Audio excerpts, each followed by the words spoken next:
اللهم صل وسلم وبارك على سيدنا محمد. ازيكم حبايبي، عاملين ايه؟ يا رب تكونوا بخير. تعالوا نعمل مع بعض شويه حمص الشام بمناسبه السقعه والتلج اللي احنا فيها دي. بدل ما نروح الكورنيش ونشرب شويه حمص شام، تعالوا نجيب الكورنيش لحد عندنا. تعالوا نخش على الفيديو. هنقول بسم الله الرحمن الرحيم. عندي نص كيلو حمص نقعاه بقاله يومين. حطيت عليه شويه ميه حلوين كده، وحطيت معلقه سكر، معلقه ملح صغيره. حطيتهم على البوتاجاز معاهم قشر بتاع الليمون اللي انا عصراه، حطيتهم على البوتاجاز يغلوا كده بتاع ربع ساعه. تعالى نعمل الخلطه الجباره اللي هتتحط فوق الحمص الشام.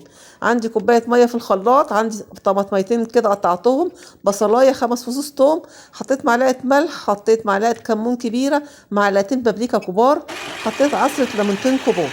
هضربهم في الخلاط. شامين الريحه دي بقى هي هتخلي الطعم دون، هيخلي حمص الشام تحفه جدا جدا. حبيت اصفيه بس عشان وانتي بتاكليه كده مفيش حاجه تضايقك بقى. صفيته كده بالمصفى. تعالوا هنا بقى شلت الليمون، انا بس خليته الربع ساعه اللي انا سلقه فيه حمص الشام، اي رم بشيله. فشلت الليمون بقى خلاص، كفايه كده عشان ما يمررش الحمص يعني. سبته يتغلي مع بعض الربع ساعه، بعد كده شلت قشر الليمون. حطيت الخلطه اللي انا عملتها في الخلاط كده، ادوقها لقيتها لسه عايزه شويه ملح، حطيت شويه ملح ظبطتها. هسيبها بقى تاخد وتدي معاها كده لمده براحتها لحد ما تستوي، ساعه نص ساعه براحتها يعني. تعالوا نجيب بوله بقى، نحط في كل بوله منها حطيت معلقه كمون، وبوله حطيت معلقه شطه. الليمون بقى كنت عصره كده 3 4 ليمونات كبار كده. حطيت شويه هنا وشويه هنا، بس زودت في الكمون شويه.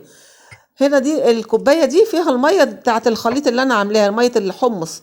جبت كوبايه ميه من ميه الحمص، حطيتها على الشطه وحطيتها على الكمون، حطيت عليهم كمان شويه خل كده بتاع معلقتين 3 خل.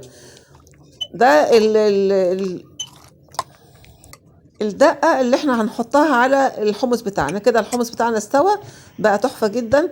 بدل ما نروح الكورنيش، لا احنا جبنا الكورنيش لحد عندنا، ولا في حاجة فرق خالص، والطعم احلى كمان. كوبايات البلاستيك عليها كوبايات الازاز كده، بعصرة الليمون بالشفاطة بحبة الشطة حبة الكمون. عظمة عظمة عظمة. لو عجبكم الفيديو متنسوش في اللايك والشير.